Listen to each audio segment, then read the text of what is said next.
Tribun Timur Video, jumpa lagi bersama saya Desi Triana di segmen Tribun Viral. Kabar masuknya Basuki Cahayapurnama atau akrab disapa Ahok ke BUMN ternyata mendapat reaksi penolakan dari sejumlah pihak. Salah satunya datang dari Arie Gumelar. Nama tersebut pun menjadi trending topik Google. Siapa Arie Gumelar? Berikut informasi selengkapnya. Kabar Basuki Cahayapurnama atau Ahok akan menempati posisi di BUMN ternyata mendapat reaksi penolakan. Salah satunya datang dari Arie Gumelar. Tak hanya menyatakan penolakan terhadap Ahok, dia juga menyatakan menolak Ahok menjadi dirut Pertamina. Secara terbuka, Arie Gumelar juga membuat tulisan-tulisan penolakan.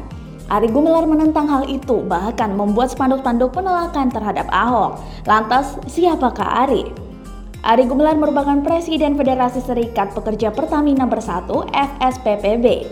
Tidak diketahui tempat manapun tanggal lahir Arie Gumelar secara pasti.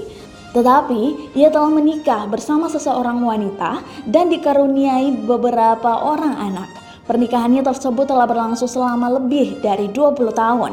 Arie Gumelar diketahui merupakan salah satu orang yang ikut dalam aksi 212. Namanya kembali muncul setelah adanya kabar Basuki Cahayapurnama atau Ahok menempati posisi di BUMN. Arie Gumelar mengungkapkan aksi penolakannya dilatar belakangi karena Ahok memiliki cacat persyaratan material. Bahkan ia mengunggah spanduk penolakan Ahok dalam Pertamina di akun Instagramnya. Selain itu, Arie Gumelar menilai Ahok merupakan sosok yang kerap membuat keributan.